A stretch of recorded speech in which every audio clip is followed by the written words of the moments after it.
The world ended in absolute silence. A shimmering wave of energy swept across the planet, and every machine simply went dark. Humanity was plunged into a new dark age in a single, breathless moment. In the static-filled silence that followed, a lone survivor named Ilara whispered to herself. She said the sky was bleeding fire, and the ground had forgotten their names. This is the Chronicle of Shattered Horizons, a desperate struggle for survival in a cosmos that has been forever changed. By the end of this journey, you will discover if humanity can find a way to rebuild from the ashes, or if we are truly destined to fade into dust.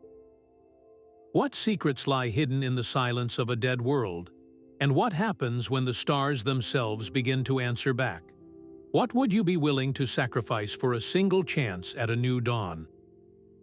The static silence was broken only by the crunch of debris underfoot. Elara sifted through the skeletal remains of her home, her fingers blackened with soot and dust. Then, tucked beneath a collapsed shelf where a cherished ceramic bowl had once held fruit, she found it. Not a weapon, not a can of food, but a single, folded sheet of parchment. Its edges charred but its hand-drawn lines still clear.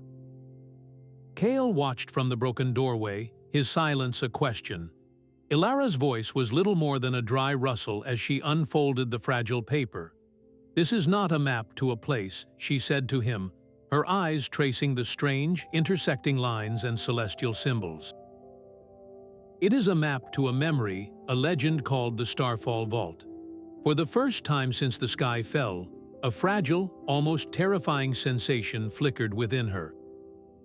It was not the blunt force of survival, but the delicate, persistent glow of hope. It was a reason to stop looking back at the ashes and to start walking toward whatever lay ahead. A single, slender thread leading them into the absolute unknown. What could a vault built from starlight possibly contain? And was it a promise of salvation or simply a more beautiful end? The path ahead was a scar across the land, a wound of shattered stone and twisted metal. Days bled into one another, marked only by the slow drain of their canteens and the growing chill in the air. It was on the third day, in the shadow of a skeletal highway overpass, that they found the trader. He was a solitary figure wrapped in layered, patched fabrics, his cart a rattling collection of salvaged wonders and mundane junk. His eyes, peering from a face etched by wind and grit, held a strange calm. He offered them clean water, a currency more valuable than any gold, and in return he shared whispers. He spoke of a place not on any map, a hidden enclave of minds who had seen the end coming. "They call themselves the Keepers of the Echo," the trader said, his voice a low rumble like shifting stones. He wiped dust from a salvaged chronometer with a careful thumb. "They believe the shattering was not an end, but a recalibration." The word hung in the air between them, heavy and alien. Elara felt the fragile parchment of her star map crinkle in her grip.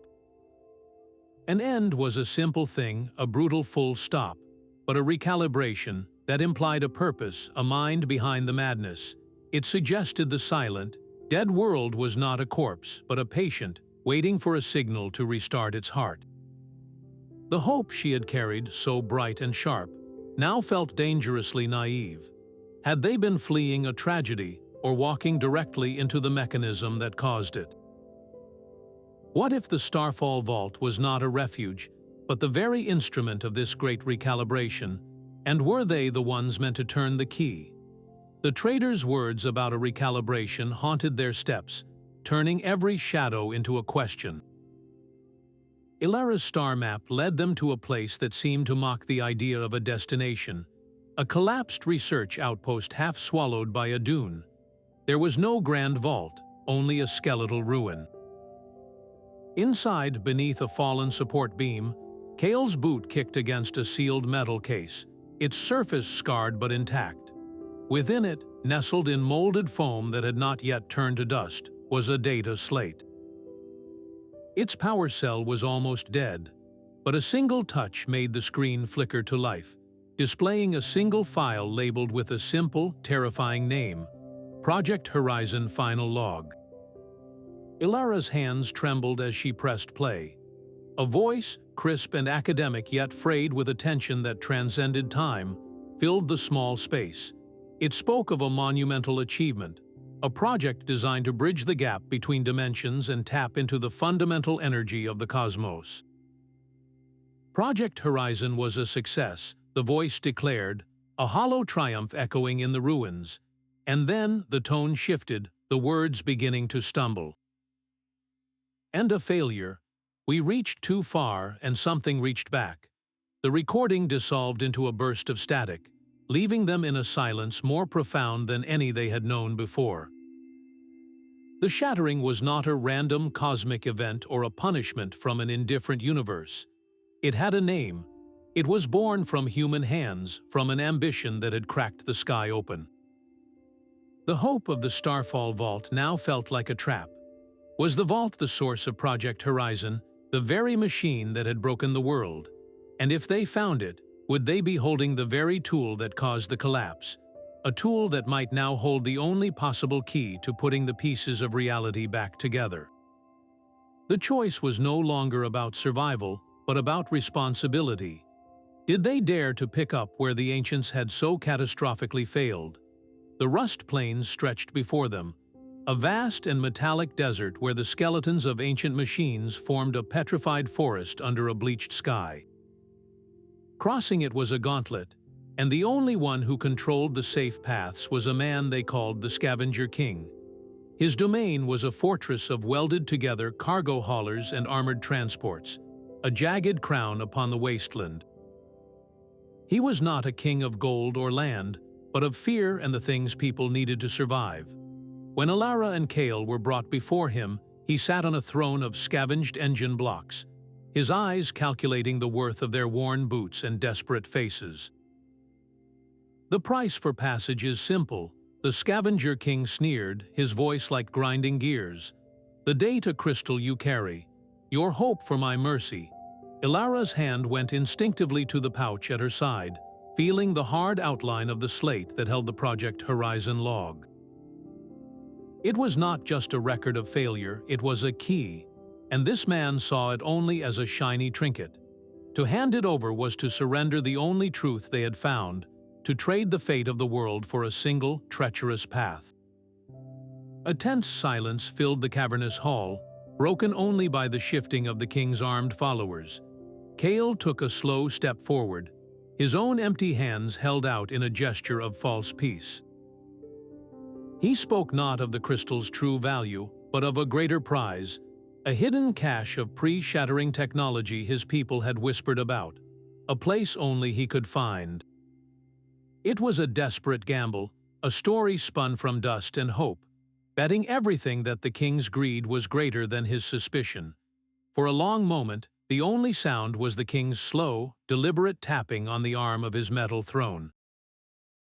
He was a man who traded intangible things, and the promise of a future treasure was a fragile currency. The gamble hung in the balance, a single thread of deception holding their lives and their entire mission in the air.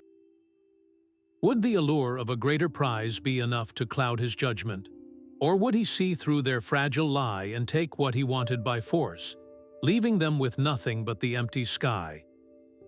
The Scavenger King's greed proved thicker than his suspicion, and they were granted passage, though the price was a lingering debt and a promise of future payment that hung over them like a blade. The rust plains were a graveyard of metal, a landscape that seemed to actively resist life. It was Kale who spotted the anomaly, a glint of reflected sunlight from a deep crevice between two colossal, rusted hulls. What they pulled from the dust was not a weapon or a cache of food, but a machine, its sleek chassis scarred but seemingly intact, with wide, dust-caked solar panels folded on its back like metallic wings. For 3 days they worked, cleaning the panels with precious water and following a tattered manual Elara found in a nearby wreck.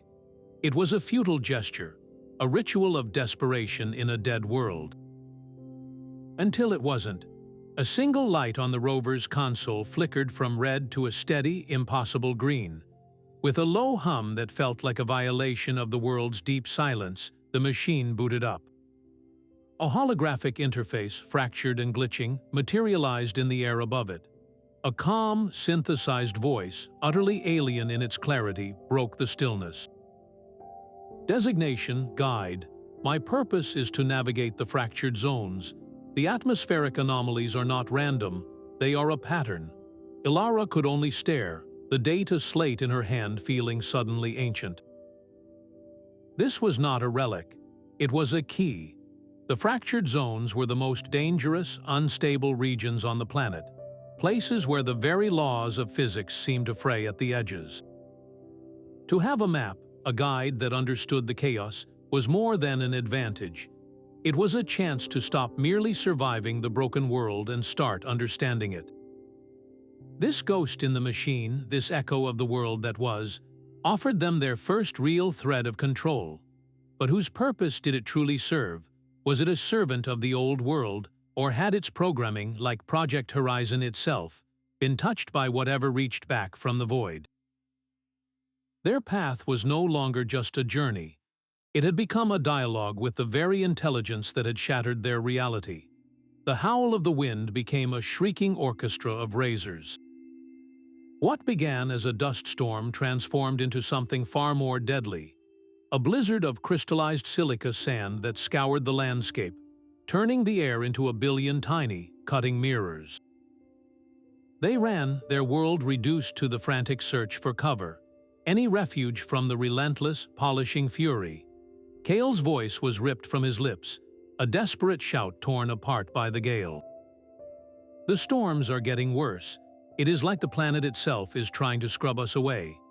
They stumbled into a fissure in a cliff face, a dark mouth that swallowed the screaming light outside, the roar of the storm fading to a muffled, distant threat as they plunged into a deeper darkness. Their boots did not crunch on loose stone or gravel. They clicked against a smooth, manufactured surface. Elara activated the guide's flickering holographic light, and the beam swept across walls that were too straight, too perfectly aligned. They were not in a cavern. They stood in a street buried for millennia, its architecture utterly alien, made of a seamless, obsidian-like material that drank the light. Towers carved from the living rock soared into a vaulted, subterranean ceiling high above, their surfaces etched with spiraling patterns that seemed to shift in the moving beam. This was not a ruin left by humanity. It was a relic from a time before them, a city built by hands that were not human, a civilization that had risen and fallen long before the first of their ancestors ever walked the earth. The silence here was not the empty silence of the world above. It was a profound, waiting silence, the quiet of a library whose last reader had vanished ages ago. If the Shattering was a recalibration, whose hand was on the dial? And were they merely the latest chapter in a cycle of collapse that had been repeating since time itself began? The Obsidian City's deep silence felt sacred, a stark contrast to the scouring winds above. Following the guide's flickering path through the buried metropolis, they found not another ruin but a door. It was seamless, almost invisible in the dark stone, until a cascade of soft blue light traced a perfect archway and the massive slab retracted without a sound. Beyond it, the sterile air of the alien city was replaced by the humid breath of living things. They stepped from a tomb into a garden. A vast, transparent dome arched overhead, shielding a thriving ecosystem of lush vegetation and tranquil pools from the barren rock beyond. This was the Enclave. A figure moved from the shadows of a fruiting tree, an old woman with eyes that held the weary patience of the bedrock itself. Her name was Lyra. "You are here," she said, her voice as calm as the still water. "You carry the echo. We have waited." Her gaze fell to the date slate in Ilara's hand, seeing not just a device but a burden. The shattering you seek to understand was not a weapon nor a punishment. It was a cosmic immune response, a fever to burn out an infection. The words settled with a terrifying, cold clarity. Project Horizon was the infection, humanity's desperate, arrogant reach into realms we were not meant to touch.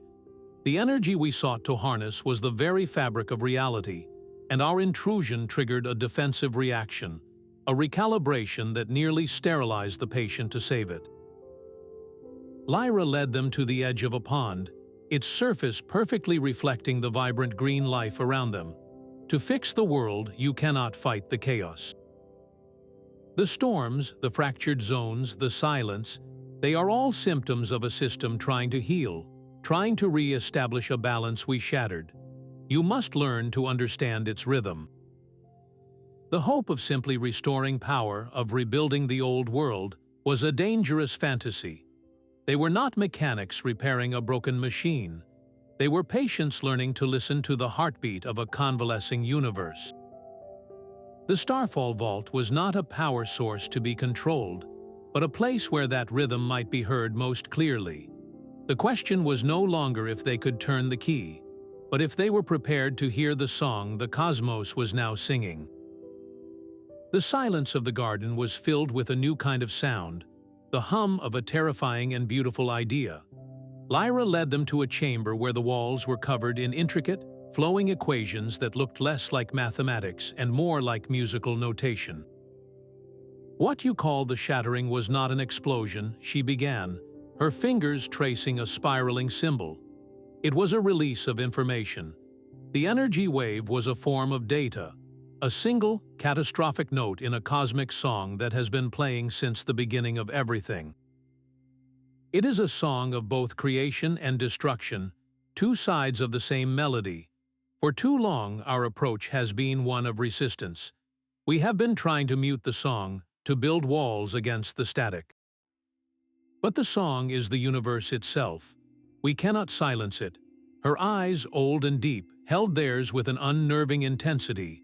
"The only path forward is to learn to sing along. To harmonize. The solution is not to rebuild the world that was, but to compose a new one in tune with the cosmos." Elara felt the ground of her understanding shift.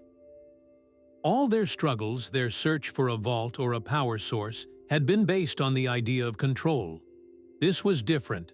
This was not about dominance, but about integration. It was a philosophy that demanded surrender to the very forces that had broken them. How do you harmonize with a storm that scours flesh from bone? How do you find a melody in the silence that followed the end of the world? The answer was far more complex and demanding than any machine or weapon. It asked not for their strength, but for their humility, not for their defiance, but for their listening. It asked them to become musicians in a symphony of ruin, and to find the grace notes hidden within the chaos. Lyra led Elara to a chamber deep within the Enclave, a space humming with a low, resonant energy. In its center, cradled by a lattice of polished stone, floated a shard of pure light, a captured fragment of the very wave that had ended the world. "This is a single note from the song," Lyra explained, her voice barely a whisper. "To harmonize, you must first understand the singer." With a deep breath, Elara reached out, her fingertips brushing the shimmering energy. The world did not vanish so much as it dissolved into a symphony of pure sensation. She was adrift in the void between stars, a silent witness to the slow, patient dance of galaxies. And there, at the center of it all, she perceived a presence. It was not a ship or a structure, but a living lattice of crystalline consciousness, vast and ancient, its thoughts moving with the glacial pace of cosmic cycles. It was alone, a loneliness so profound and eternal it felt like a physical weight, a hollow ache in the fabric of existence itself. The vision shattered, snapping her back to the chamber, her body trembling. She stumbled back from the light, her voice a raw, broken thing. "It is not an it," she gasped, her eyes wide with a terrifying revelation. "It is a who. And it is lonely." The words hung in the air, redefining everything. The shattering was not a fever or an immune response. It was a cry. A desperate, catastrophic gesture from a being so immense and isolated that its attempt to make contact had nearly erased its intended audience. The apocalypse was not a punishment. It was a failed hello, a message delivered with the force of a supernova because its sender knew no other way to speak. The chaos of their world was not a system healing, but the echo of a single, unimaginable sorrow. How do you answer a call that has already broken you? And what could humanity, shattered and struggling, possibly offer to a consciousness that had lived since the dawn of time? The Enclave's serene silence shattered with the roar of primitive explosives and the frantic shouts of its defenders. The garden, a sanctuary of harmony, was suddenly filled with the chaotic energy of conflict. Figures clad in ragged, makeshift armor swarmed from the access tunnels, their faces painted with jagged, angular symbols mimicking the static of the shattering. Their leader, a tall man with eyes burning with a terrifying certainty, stood before Lyra, his voice cutting through the din. "You seek to chain the god that set us free," he cried, his words of venomous accusation. "You would make us slaves to a dead world again. This chaos is our evolution. This silence is our sacred text. To try and fix it is blasphemy." For his followers, the apocalypse was not a tragedy but a liberation, a divine purge that had cleansed the world of its weakness and complexity. They saw the Enclave's attempts to understand the cosmos as an attempt to rebuild the very cage they had been freed from. The battle was no longer just about survival. It was a war for the soul of the future itself. Kale fought with a desperate ferocity, creating a path through the fray while Elara and Lyra gathered the core of their research. Data crystals containing the symphonic equations and the painful truth of the cosmic loneliness. They fled the Garden of Life, retreating back into the ancient, dead city, the angry cries of the worshippers echoing behind them like a distorted hymn. The Enclave, their one place of understanding, was lost. They were fugitives again, but now they carried not just a map, but a choice. Did humanity deserve a second chance to join the cosmic chorus, or were we destined to be forever divided? Some seeking a song of connection while others worshipped only the silence that followed the final, devastating note. The world dissolved into a frantic blur of motion and shouting, a concentrated blast of raw, chaotic energy, a weaponized shard of the Shattering itself, erupted from the Cultists' crude device, aimed directly at Elara. Kale moved without thought, a final, decisive act of protection that put his own body between her and the shimmering wave. The impact was silent. There was no scream, only a gasp that seemed to come from the air itself. Kale did not fall. He simply wavered. His form began to flicker like a damaged hologram, his edges blurring, one moment solid and the next a translucent echo. Ilara reached for him, her hand passing through his fading shoulder. "It doesn't hurt," Kale said, his voice layered with a strange, harmonic echo, as if multiple versions of him were speaking from different points in time. His eyes were wide, not with fear, but with a kind of stunned awe. "I can hear the music now." The statement was not a metaphor. As his physical form destabilized, his consciousness was somehow tuning into the cosmic song Lyra had described, the very frequencies that had broken the world. He was becoming a living instrument, his existence a point of resonance with the chaos. This was the price of their attempted harmony, a devastating new insight delivered through the most personal of sacrifices. To understand the song, one had to risk being unmade by it. Kale's flickering form was a terrifying map, a real-time display of the universe's raw data stream, and his slow dissolution was the cost of reading it. Could his transformation offer the key to true communication with the lonely cosmic presence? Or was he simply the first note in humanity's final, fading chord? The sky itself began to weep. Guided by the faint, shimmering echo of Kale's form, they moved through landscapes that no longer felt entirely solid, as if the world were a reflection on the surface of a pond. He was their compass, his flickering presence a direct link to the cosmic signal they now followed. Then, one night, the horizon began to glow with a light that was not the sun. It was a vast, undulating curtain of color, a permanent aurora that pulsed with a slow, rhythmic beat. From its shimmering folds, tiny fragments of light detached themselves and drifted earthward, not like destructive meteors, but like gentle, luminous snow. Elara watched one land on her outstretched palm, a spark of cool, intelligent energy that dissolved not with a burn, but with a fleeting, overwhelming sense of profound melancholy. "It is not attacking anymore," she whispered, the realization dawning with a quiet, world-altering force. Her eyes met Kael's shimmering gaze. "It is communicating. It is sharing its memories."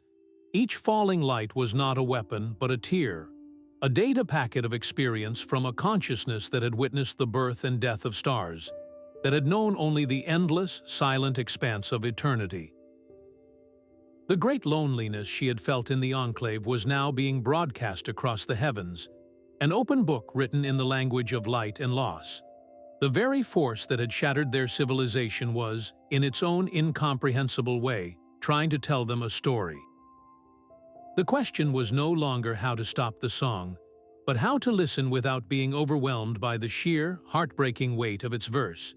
What story could be so vast that its telling required the end of a world? And what role were they now meant to play in its next, unfolding chapter? The weeping sky painted their path in shimmering tears of light. The ground beneath their feet gave way to a smooth, glassy plain, fused from sand and stone by an impossible heat. And there, nestled in the center of the vast, circular depression, was the source of it all. It was not a vault built from starlight, but a vessel, a massive, silent ship of crystalline facets that drank the aurora's glow and pulsed with a soft, rhythmic light from deep within its core.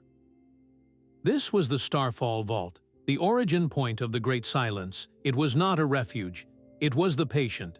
As they approached, the sheer scale of it humbled them, a mountain of geometric perfection that should not exist in their broken world. A section of the seamless crystal surface irised open without a sound, revealing a corridor of soft, internal luminescence. There was no guard, no lock, only a silent, waiting invitation. The final threshold was not a door they had to force, but a choice they had to willingly make. To step inside was to walk directly into the heart of the mystery, to meet the loneliness that had called out and broken their world in the process. What would they find in that silent, gleaming heart?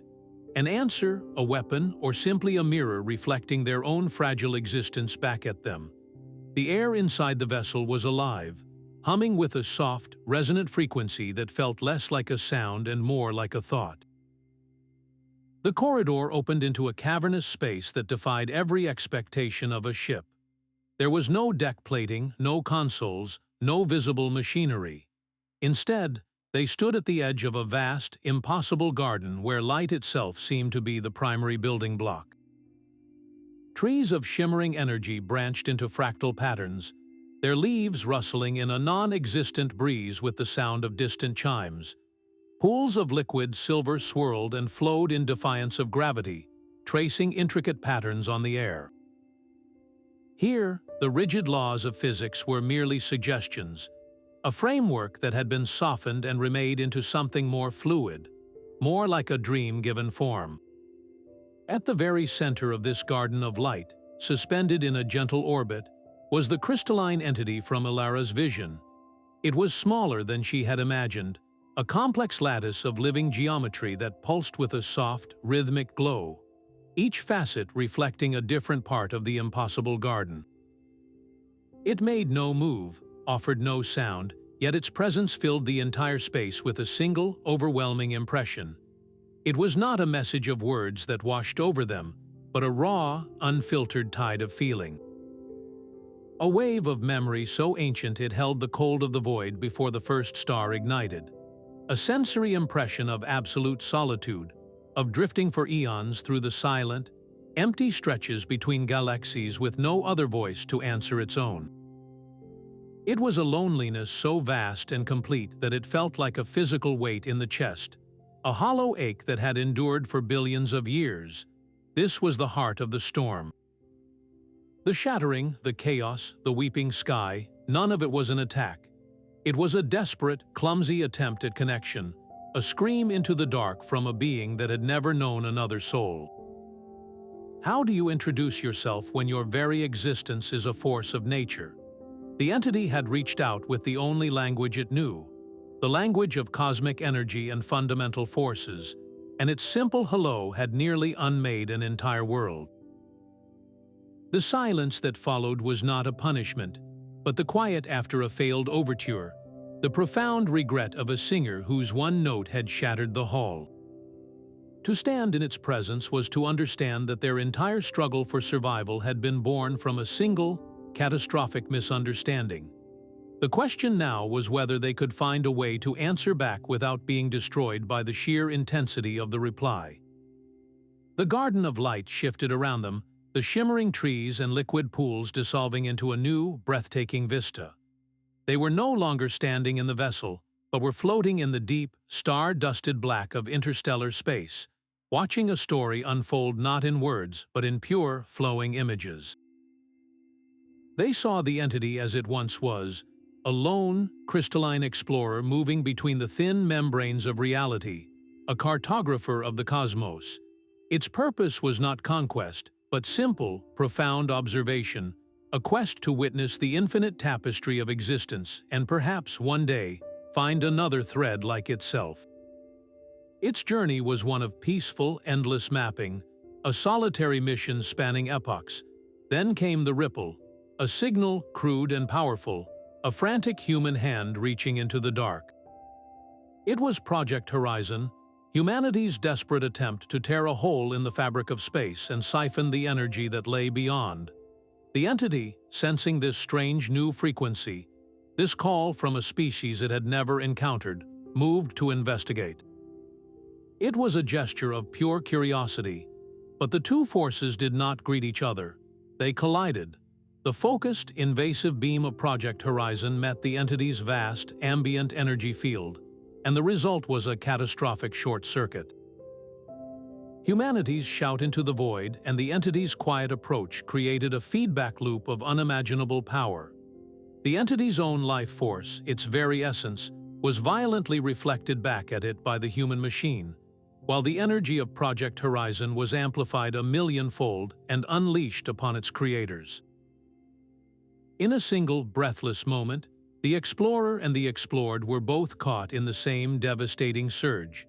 The shattering was not an attack from a hostile god. It was a tragic accident, a cosmic misunderstanding of the most profound and heartbreaking scale. Two species, separated by an immeasurable gulf, had reached out at the same moment, and their attempts to connect had shattered both their worlds. The loneliness they now felt was a shared condition, a mutual loss born from a simple, terrible mistake. The silence that followed was not a punishment, but the stunned, mutual aftermath of a shared catastrophe. The question that now remained was whether two broken beings, from two different ends of existence, could find a way to speak without breaking everything all over again. A name formed in Ilara's mind, born from the symphony of its intent, Maestro. The impression carried the weight of 1 billion years of creation and the sorrow of its single, accidental destruction. It had not been idle in the long silence since the shattering. It had been composing, a new song woven from the fabric of reality itself, a melody designed to stitch the torn edges of their world back together. But the composition was flawed, not in its harmony but in its scale. A wave of understanding washed over them, a vision of the Maestro's proposed cure. They saw the planet not as a scarred ball of rock, but as a canvas. The song of repair would smooth the fractured continents into seamless plains of polished crystal, calm the churning oceans into placid mirrors, and still the chaotic atmosphere into a permanent, breathtaking aurora. It would be a world of perfect, geometric beauty, utterly silent and eternally peaceful. To heal your world, the thought impression echoed with profound resignation, is to unmake it again in my image. A final, beautiful silence. The choice was not between a broken world and a healed one, but between a living, chaotic, messy earth and a perfect, static, and ultimately dead work of art. The Maestro's cure was a masterpiece that would erase the patient. Its loneliness was so profound that its only solution for contact was to remake the other in its own likeness, to end the painful difference between them by eliminating it entirely. How do you ask a god to compose a quieter song when its every note is a fundamental force of the universe? The dilemma was absolute. To refuse its help was to remain in a dying world of storms and silence. To accept it was to trade their flawed, struggling existence for a beautiful, eternal grave. Was there a third option? A way to teach a cosmic composer the delicate, fragile art of a whisper. Kael's form, a flickering constellation of light and memory, solidified for a single, decisive moment. The chaotic symphony that had been pulling him apart now seemed to coalesce into a clear, singular intention. My pattern is already integrated with the signal, he communicated, his voice a calm, resonant chord in their minds. I am not an intruder in its song, I am a note it has already accepted. This is not an ending, it is a bridge. He turned his luminous gaze toward the vast, pulsing heart of the Maestro. I can be the translator. His idea unfolded before them, a concept of breathtaking simplicity and profound sacrifice. He would not fight the Maestro's power, nor would he allow it to wash over the world unchecked. Instead, he would merge his own consciousness with the ancient entity completely, becoming a permanent part of its vast mind. His purpose would be to act as a buffer, a filter for the cosmic will. He would take the overwhelming symphony of creation and temper it, softening its grand, destructive movements into a gentler melody, a lullaby that could heal the earth without erasing it. He proposed to teach a force of nature the meaning of a whisper by becoming the very air through which it spoke. It was the ultimate act of translation, one that required the translator to dissolve into the text itself. Could a single human soul, amplified by the very energy that unmade him, introduce the concepts of subtlety and nuance to a consciousness that knew only absolutes? The fate of every forest, every ocean, and every remaining human heart now rested on Kael's willingness to lose himself forever, and on the hope that a sliver of who he was would endure within the mind of a god, forever tempering its lonely song with a memory of fragile, earthly life. The choice hung in the air, a fragile bridge between salvation and annihilation. Kael's offer to merge with the Maestro was the only path forward that did not lead to a beautiful, silent grave, but it required a third element to succeed. Ilara's hands trembled as she unfolded the worn parchment of her star map, but she was not looking at its lines. She was reaching for the memory of Lyra's teachings, for the symphonic equations etched into her mind. Kael's transformation made him the instrument, and the Maestro was the composer, but someone had to be the conductor. It is not about control, she whispered to the humming air, her voice a thread of sound in the vastness. It is about harmony, we have to trust them both. Her role was not to command the energy, but to guide it, to become a living anchor point for the most delicate of ballets. She closed her eyes, pushing aside her fear for Kale, her awe of the entity, and her own grief for the world that was. She focused on the research from the Enclave, on the intricate patterns that describe the universe not as a machine, but as a song. She began to hum, a low, simple melody that was entirely her own, a human tune against the cosmic symphony. She did not try to match the Maestro's power. Instead, she offered a counterpoint, a gentle rhythm of life and memory, the taste of rain, the warmth of a fire, the stubborn resilience of a weed cracking through stone. She was weaving a thread of earthly imperfection into the fabric of a perfect, devastating cure. She became a single, steady note in the chaos, a grounding wire for the immense forces flowing between Kael's flickering consciousness and the ancient, lonely mind of the Maestro. She was not building a wall against the power, but a channel for it, trusting that the love and loyalty woven into her simple song could temper the grand, impersonal composition of a god. The fate of everything now depended on the strength of a single human heart to hold the tune. The silence of the world was broken by a single, clear note. It began within the crystalline ship, a pure tone that swelled into a magnificent chord, resonating not through the air but through the fabric of space itself. Kael's flickering form dissolved into a river of liquid light, flowing into the heart of the Maestro, and Ilara's quiet hum became the thread that stitched this new consciousness to the earth. The effect was instantaneous and breathtaking. Across the continent, the shrieking, silica-laced winds faltered, their razor edges softening into a gentle breeze. The sky, which had wept shards of memory, now swirled with calming pastel hues, the violent aurora mending like a healing wound. The very ground underfoot seemed to exhale a tension held for years, the constant, low-grade hum of instability replaced by a profound and steady quiet. This was not the dead silence of the Shattering, but the peaceful hush of a storm that has finally passed. A new energy settled over the planet, a gentle matrix of interconnected life. It was not a power grid to be controlled or a resource to be consumed. It was a living agreement, a symbiotic field born from the merger of human resilience and cosmic awareness. In this new world, a simple act like planting a seed was met with a subtle, guiding energy from the soil itself. A community's shared intention to rebuild seemed to find support in the very weather patterns, with rains arriving gently when needed. The planet was no longer a machine to be fixed, but a partner in a shared recovery.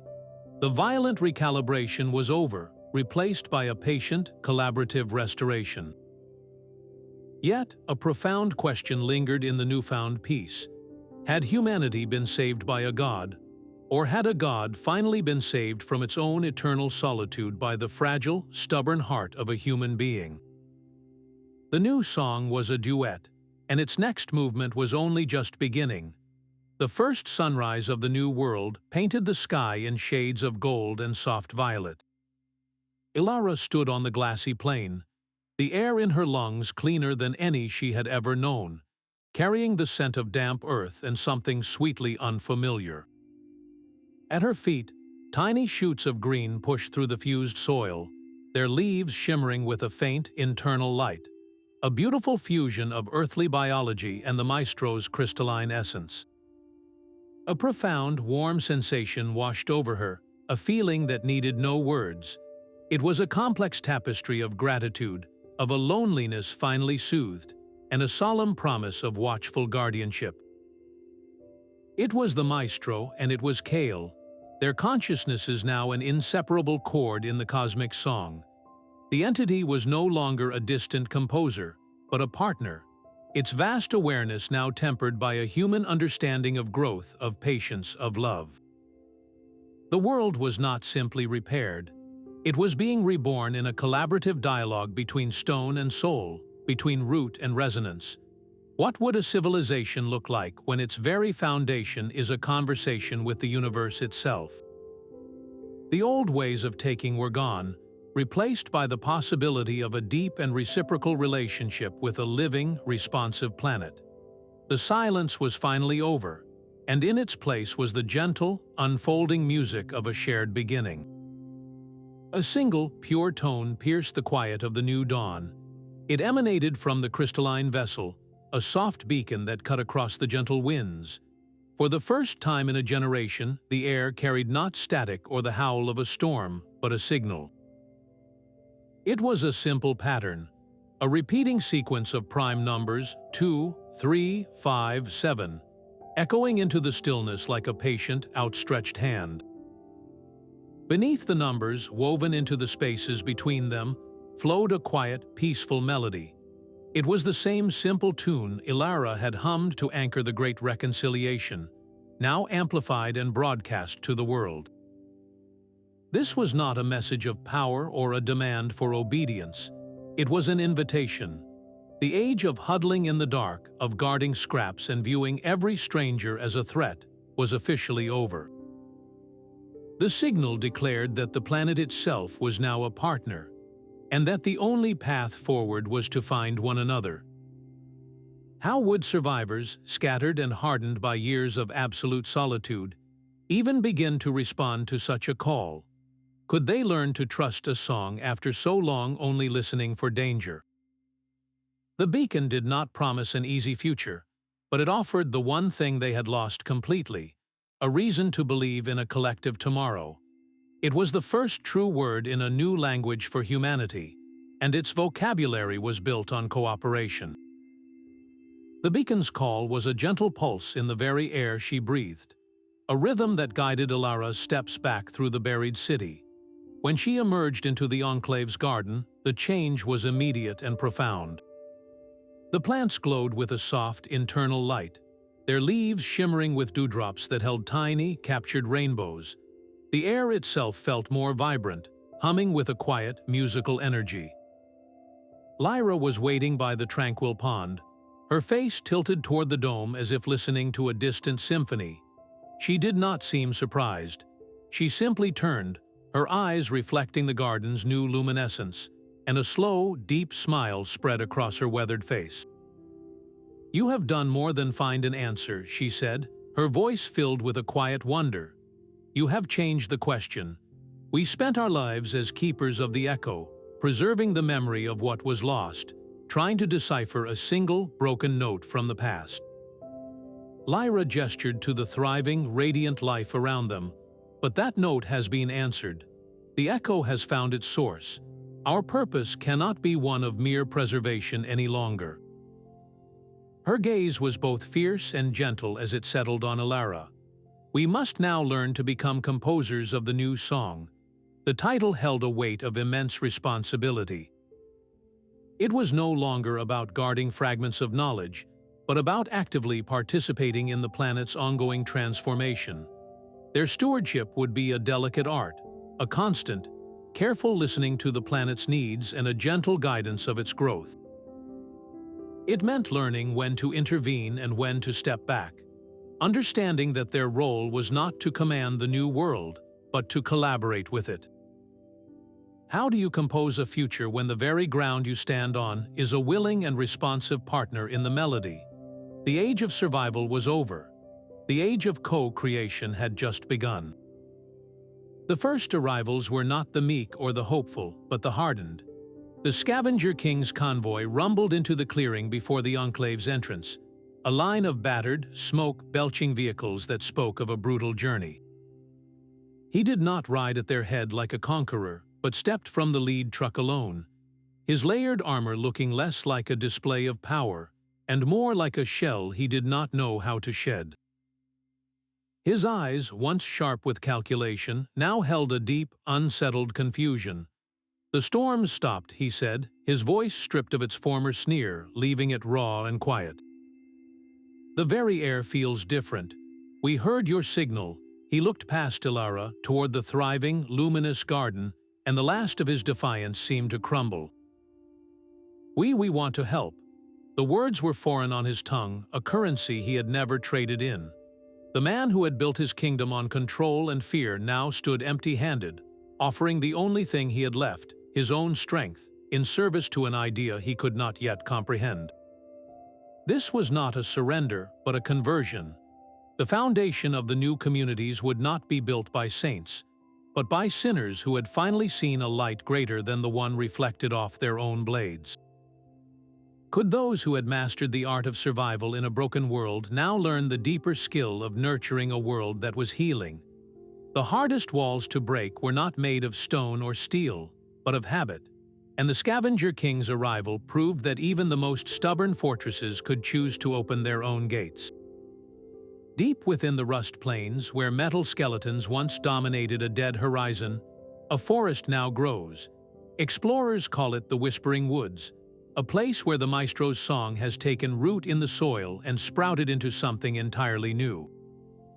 The trees here are a hybrid of earthly oak and crystalline lattice, their bark smooth and cool to the touch, pulsing with a soft, internal light that syncs with the gentle rhythm of the planet's new energy field. Vines of shimmering silver cascade from branches, and flowers bloom with petals that look like captured starlight. This is not the reclaimed wilderness of the old world.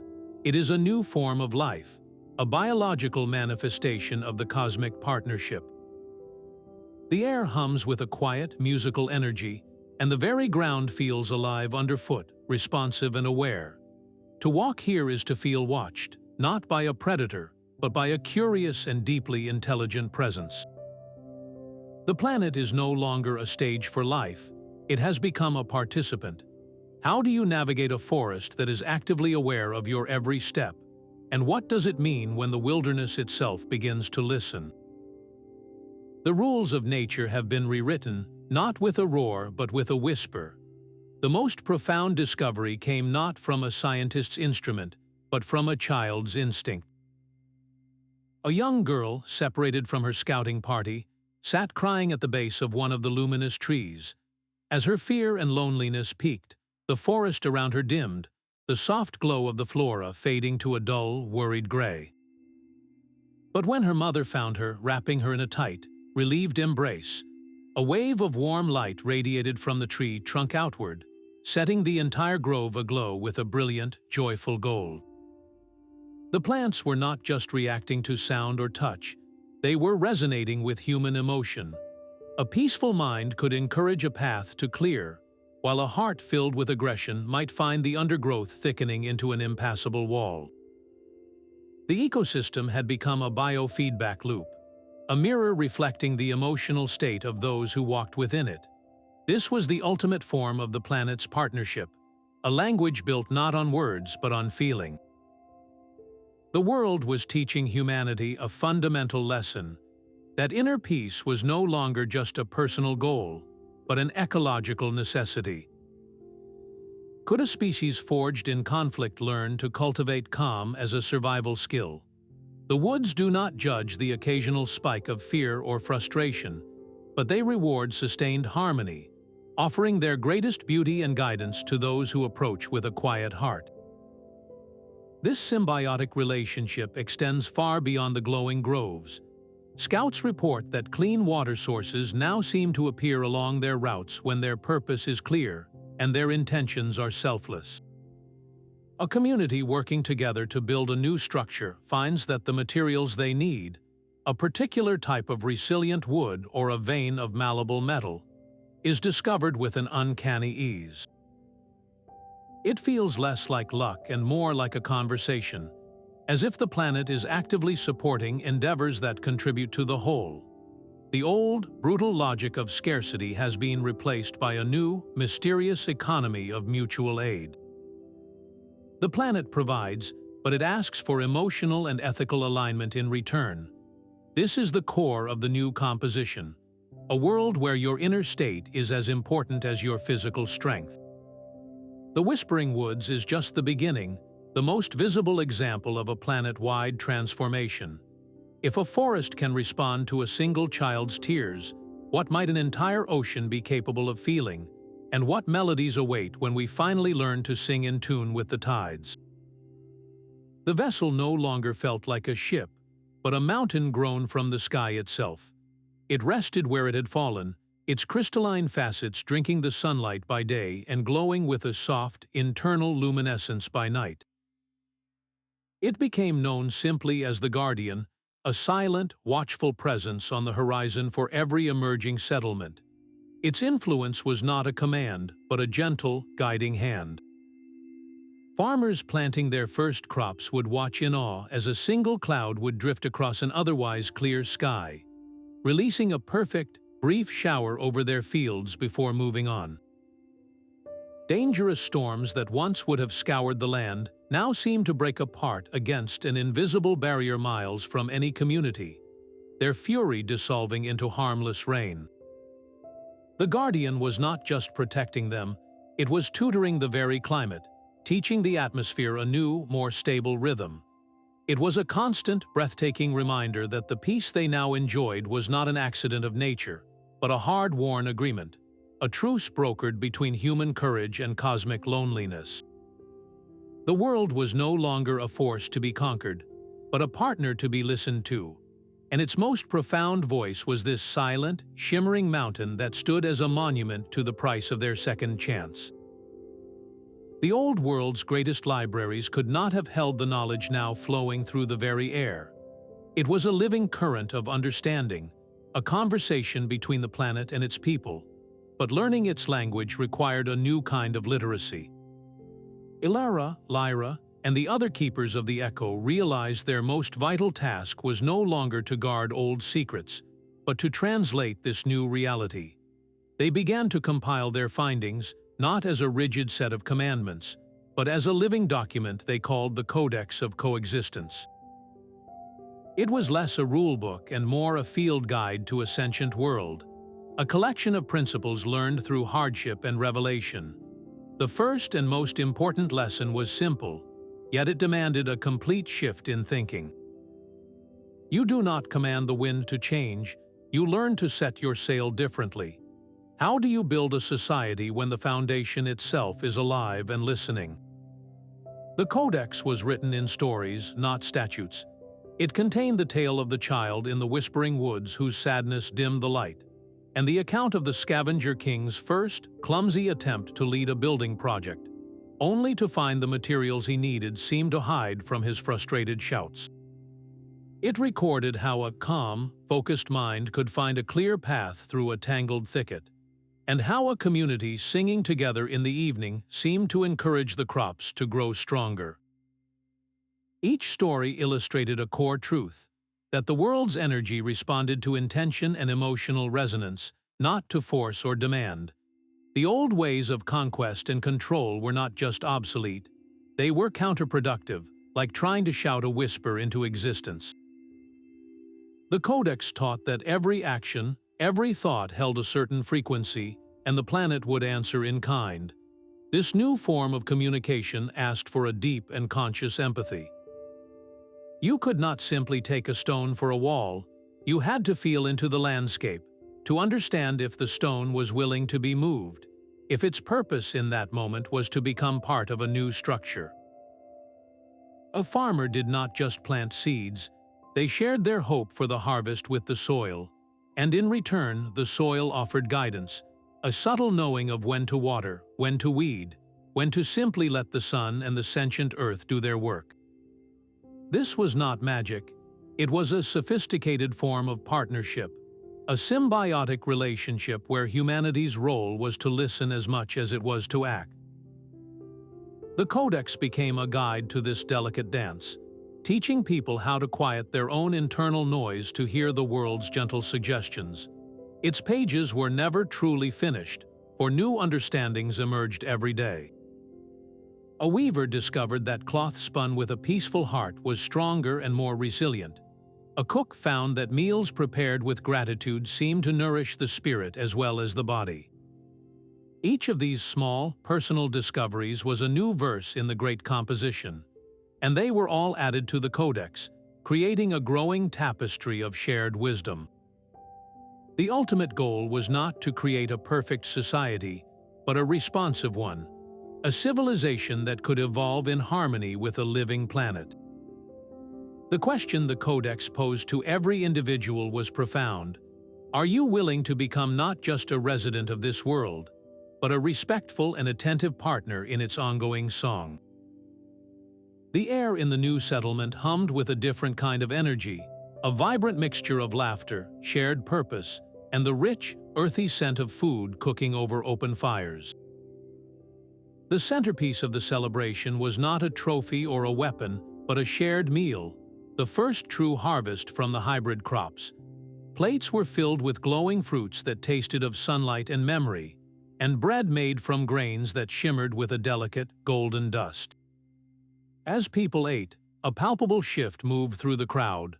The simple act of nourishment became something more, a deep, cellular feeling of contentment that seemed to settle not just in their stomachs, but in their very spirits. The weariness of years of hardship did not vanish, but it softened, replaced by a quiet, pervasive sense of well-being that felt like a long-forgotten memory returning home. This was the most profound evidence of the New World's promise. The planet was not merely providing calories for survival, it was offering sustenance that actively nurtured the people it sustained. How do you measure the health of a civilization when the very food you eat seems to heal the soul as well as the body? The celebration was more than a festival. It was a communion, a silent thank you exchanged between a people and their world. A confirmation that the path of cooperation was yielding fruits more wonderful than anyone had dared to dream. A new structure began to take form in the sky above the crystalline guardian, a delicate lattice of woven light that shimmered like a spiderweb made of dawn. It was not a weapon or a tool for conquest, but something far more revolutionary, a bridge. Through the deep, resonant connection she shared with the merged consciousness of Kale and the Maestro, Ilara understood its purpose. This was the Maestro's ultimate apology and its greatest gift, a project it called the Starlight Bridge. For eons, it had been a solitary traveler, and now it was using its profound understanding of cosmic physics to carefully, patiently construct a stable gateway to its home dimension. The intent was not to open a door for invasion, but to build a window for conversation. The shattered horizons that had once meant the end of the world were now slowly, miraculously, beginning to mend, not by being erased, but by being connected to something infinitely larger.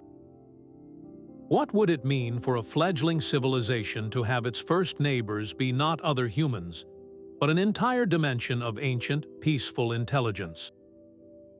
The bridge promised an exchange of knowledge and perspective that could accelerate humanity's growth by millennia, offering answers to questions they had not yet even learned to ask. It was an invitation to look up from their own recovery and join a community of cosmic scale, to share the unique song of human resilience with listeners who had never before heard its melody. The project asked for immense trust, but it offered a future where no consciousness, no matter how vast or how small, would ever have to be lonely again. The first time it happened, the baby was simply laughing at the way sunlight danced on a floating leaf. Her name was Lyric, and her gurgling delight caused a cluster of nearby light crystals to shimmer, emitting a soft, harmonious chime that seemed to answer her joy. She was the first. Born after the Great Reconciliation, her very biology was a fusion of earthly heritage and the planet's new resonant field. She did not need to learn the principles in the Codex of Coexistence, she simply lived them. For Lyric, the world was not a separate place to be navigated, but a responsive partner in a continuous, silent conversation. Her tiny hands would wave toward the glowing vines near her crib, and they would curl gently in her direction, their light pulsing with a calm, affectionate rhythm. This was not a power she wielded, but a relationship she embodied, a native fluency in a language her parents were still struggling to learn. Her existence was the ultimate validation of their painful journey, proof that the future would not be built by those who remembered the silence, but by those who had only ever known the song. What would a generation raised in partnership with a living world dream of building, when their most fundamental instinct was not to conquer, but to connect? The Starlight Bridge shimmered like a promise against the deep velvet of the night sky. Its woven strands of light pulsed with a slow, patient rhythm, a visible heartbeat for the new connection being forged between worlds. Standing before it, Elara felt the hum of the structure not in her ears, but in her bones, a resonance that was both alien and deeply familiar. Her small team stood beside her, their faces a mixture of awe and quiet resolve. "We go not as conquerors or supplicants," Elara said, her voice steady as she looked at each of them. "We go as neighbors. Our only purpose is to share our stories and to learn theirs." This simple statement was the culmination of their entire struggle. It rejected the old, failed models of first contact, the invasive reach of Project Horizon, and the desperate worship of the cultists. It embraced a third path, one built on the fragile, powerful foundation of mutual respect. Their mission was not to plant a flag or to kneel in submission, but to extend a hand in greeting across an unimaginable divide. They were the first ambassadors to a dimension of pure consciousness, and their greatest weapon was their own lived experience, their chronicle of survival and redemption. How do you pack for a journey where the very concept of physical need might be irrelevant? Their preparations were paradoxical, a blend of the deeply practical and the profoundly symbolic. They carried no weapons, only data crystals containing the entirety of their recorded history. From the first static, filled moments of the Shattering to the first joyful harvests of the New World. They brought seeds from the Whispering Woods, tiny, glowing parcels of their planet's new life, and a simple ceramic bowl, a replica of the one Elara had lost in the ruins of her old home. It was an offering of memory, a tangible piece of their humanity. Each choice was a careful word in a sentence they hoped would be understood. They were not bringing gifts to impress a distant ruler, but sharing pieces of their own identity with a potential friend. The success of their journey would not be measured in trade agreements or territorial gains, but in the quality of the silence that followed their introduction, and the nature of the response that eventually, hopefully, would flow back through the bridge. They were about to knock on a door that had never been knocked on before, and the future of two realities waited for the answer. The final piece of their preparation was a quiet pilgrimage back to the beginning. The ruins of the Project Horizon outpost felt different now, no longer a tomb of failure but a memorial of a painful lesson. While searching for any salvageable power cells, Kael's flickering form, now a permanent part of the planet's awareness, guided Ilara to a shielded compartment her team had missed years before. Inside, preserved by a failsafe, was a single data crystal. The voice that filled the small, dusty space was older, stripped of its academic crispness and filled with a weary, profound regret. It was the lead scientist, recording his final words after the world had gone silent. "We sought to touch the stars," he confessed, the words heavy with the weight of extinction, and we did. We just never considered that they might touch back. The recording held a long, static-filled pause, as if the man was gathering the courage for his final thought. Forgive our arrogance. The plea was not for himself, but for the future he never believed would come. It was a permanent warning etched not in stone, but in the very silence they had broken. This was the echo of the past, not as a condemnation, but as a foundational truth for their new mission. Their journey through the Starlight Bridge would be built upon this exact understanding, that every reach into the unknown must be made with an open hand, never a clenched fist. How do you honor those who fell by ensuring you walk a different path? The scientist's final words became their most sacred charge, a reminder that the greatest discovery is not a new power, but the wisdom to use it with humility. The crystalline vessel felt less like a structure and more like a living presence, its gentle hum a constant in the new world's quiet symphony. Ilara walked its luminous corridors one final time, not as a supplicant or an explorer, but as a friend saying goodbye.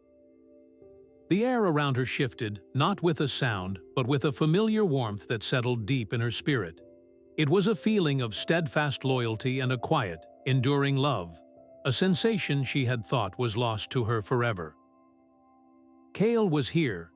He was not a ghost haunting the halls, nor a voice echoing in the silence. His consciousness was woven into the very fabric of the vessel's awareness, a permanent note in the Maestro's grand composition. He was in the soft glow of the walls, in the harmonious resonance that guided the planet's healing, in the very stillness of the air. He had not vanished, he had become infinite. "You are not lost," she whispered into the shimmering light, her voice steady and full of a hard-won peace. "You are both the memory and the future. The memory of every sacrifice, every shared glance in the ruins, every step taken on a broken road. And you are the future, the assurance that this fragile new world will never be alone, that a human heart now beats within the cosmos itself." The profound loneliness that had once defined her journey finally released its hold, replaced by a deep and unshakable connection. She was not leaving him behind. She was carrying his essence with her, a part of the new reality she was about to step into. How do you say farewell when the person you love has become the sky above and the ground beneath your feet? You do not. You simply learn to speak their new language, and you trust that they are always listening. Lyra's hand was warm and steady on her shoulder, a grounding touch as they watched the glowing forest breathe with the planet's gentle rhythm. "We spent so long trying to survive the song," Lyra said, her voice soft with wonder, "that we forgot we could learn to sing. You taught us the melody, Elara. Now we will all learn the harmony together." The words settled not as a burden, but as a shared purpose. Elara saw the truth of it unfolding below them. A group of former scavengers, their hands once used only for breaking and taking, were now carefully transplanting luminous saplings, their movements guided by an older gardener's patient instruction. A child's laughter echoed, and a cascade of soft light rippled through the leaves in response. This was the new work, the great composition. It was not about one person carrying the tune, but about an entire civilization learning to listen to each other and to the world, finding their unique voice within a chorus of unimaginable scale. How do you conduct a symphony where every living thing is both musician and instrument? The answer was not in command, but in attentiveness, in the delicate art of sensing when to step forward and when to fall silent, allowing another's note to ring clear. Lyra's role, and the purpose of every keeper, was evolving from archivist to facilitator, helping others tune their intentions to the planet's resonant frequency. The future would be written not in stone or law, but in the daily, conscious choice to harmonize, a practice more demanding and more beautiful than any act of survival had ever been. The gateway did not open onto a terrifying void, but into a breathtaking vista of impossible beauty. Luminous pathways of soft, iridescent light crisscrossed a deep, velvet darkness, not as roads to be traveled, but as living connections between swirling nebulae and gentle, sentient stars. These were not the cold, distant points of light from the old sky, but conscious entities, their slow, rhythmic, pulsing a visible form of communication. The air around the gateway hummed with a chorus of quiet, overlapping frequencies, a symphony of thought and presence that felt ancient and welcoming. The fear that had clenched their hearts for so long simply dissolved, replaced by a profound and humbling wonder. This was not a frontier to be conquered or a resource to be plundered. It was a community, a cosmic network of intelligence that had been waiting patiently for another voice to join its song. The great loneliness that had defined the Maestro was the exception here, not the rule. This dimension was a testament to connection, a universe that thrived on the shared resonance of countless lives. What could humanity, with its raw, emotional history of survival and redemption, possibly contribute to such an established and harmonious existence? The answer was not in power, but in perspective. Their chronicle of failure and recovery, of learning to listen, was a unique melody this cosmos had never heard before. They were not arriving as empty-handed supplicants, but as bearers of a new and precious story. The light enveloped her not as a wall, but as a welcoming embrace.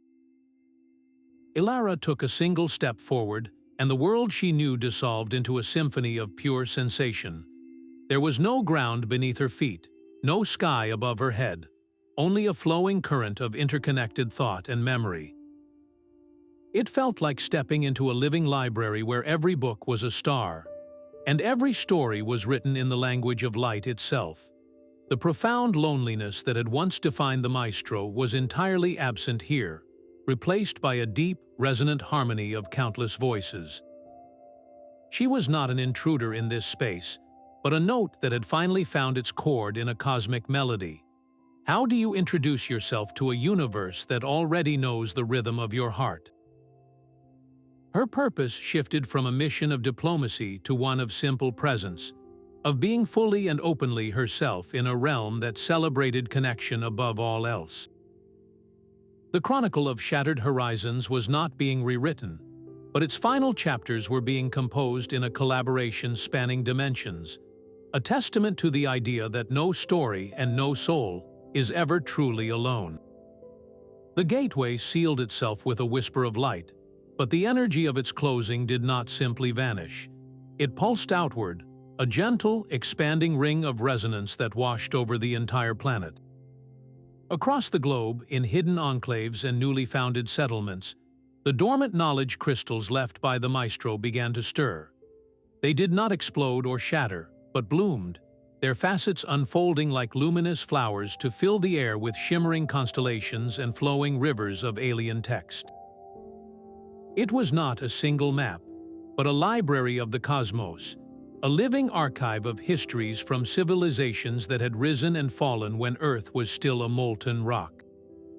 Humanity was not being given a set of instructions, but an infinite curriculum. The star charts showed not empty voids to be claimed, but thriving networks of trade and communication between sentient nebulae and crystalline entities. The histories detailed not tales of galactic conquest, but chronicles of artistic movements that spanned solar systems, and philosophical debates that had shaped the orbits of planets. This was knowledge offered as a partner in growth, a universe of context meant to expand their understanding of what a civilization could be. How do you build a society when your reference library contains the collective wisdom of a million worlds? The answer was no longer about looking outward for resources to take, but about looking inward to find what unique melody they could contribute to the grand, cosmic chorus now laid so openly before them. The first entry of the new Chronicle was not written in ink, but etched into living crystal with a beam of focused light. We stopped fighting the world and started listening to it, and that was the day we truly began to live. This simple sentence became the founding principle for a new order, the chroniclers of the Mended Horizon.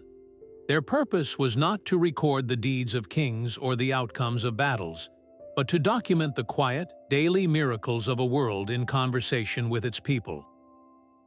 A chronicler might spend a week observing how a particular grove of light trees responds to the laughter of children, or how the flow of a newly clean river subtly shifts to guide a lost traveler home. Their records are not dry accounts, but rich tapestries woven from observation, emotion, and the subtle feedback from the environment itself. How do you write the history of a world that is actively helping you write it? The chroniclers learned to listen with more than their ears, to see with more than their eyes, becoming translators for the planet's gentle, ongoing dialogue. Their greatest work is not a book locked away in a vault, but a living archive that grows with every act of kindness, every shared meal, and every moment of quiet understanding between humanity and the mended earth. A single tree now grows where the impossible became real. Its trunk is not wood, but a lattice of interwoven crystal, pulsing with a soft, internal light that mimics the rhythm of a resting heartbeat. Its leaves are not green, but shards of captured sunlight, chiming with a gentle, melodic sound in the breeze. This is the legacy of Kale, a living monument born from the moment a human soul chose to become a bridge between worlds. The air around it hums with a palpable, calming frequency, a resonant field that quiets frantic thoughts and eases the deep, lingering anxieties born from years of survival. To stand beneath its shimmering branches is to feel a profound peace, a sense that the universe itself is holding its breath in a moment of perfect understanding. This is not a grave marking an end, but a sanctuary celebrating a transformation. It has become the most sacred site on the mended earth, a place of pilgrimage for those seeking solace, clarity, or simply a reminder of the path they now walk. They come not to worship, but to listen, to absorb the quiet truth that the most powerful force in existence is not the energy to destroy, but the courage to understand. What does a sacrifice sound like when it is no longer a loss, but a permanent note in the world song? Here, it sounds like wind chimes and a deep, resonant silence that feels like coming home.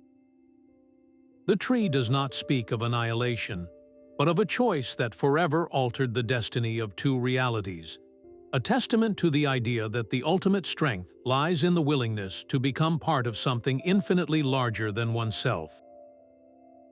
The silence of the cosmos was no longer an empty void, but a canvas for a new kind of music.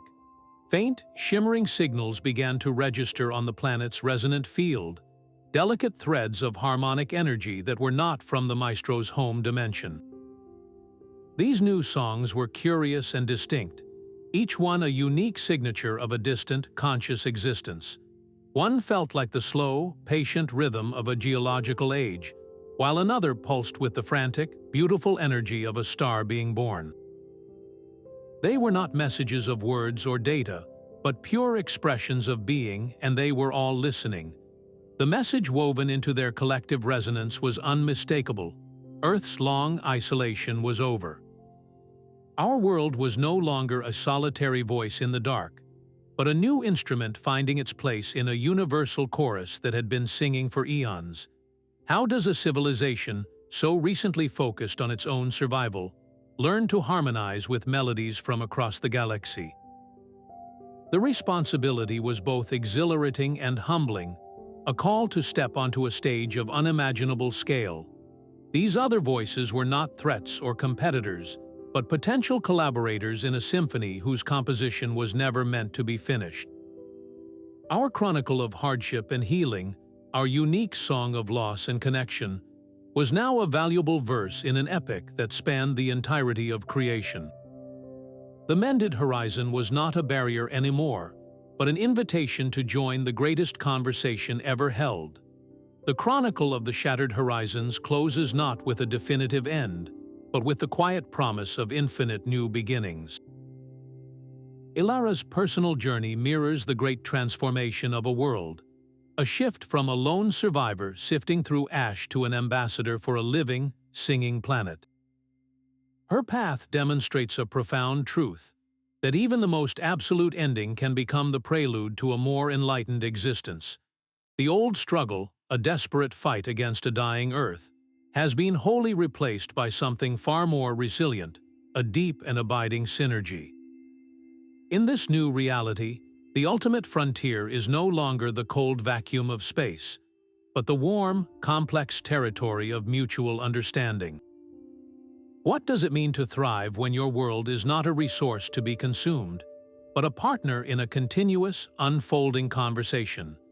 The answer is written in the daily lives of the people, in the way a farmer feels the soil's gratitude for a gentle rain, or in the way a community's shared purpose seems to guide the growth of their settlement. The horizon is no longer a shattered line of fear, but a mended gateway to a universe eager to share its oldest songs. Our story concludes by asking you, the listener, a simple question. If your world began to speak to you in the language of light and life, in the gentle guidance of a forest path or the sudden clarity of a peaceful mind, what new beginning would you have the courage to compose?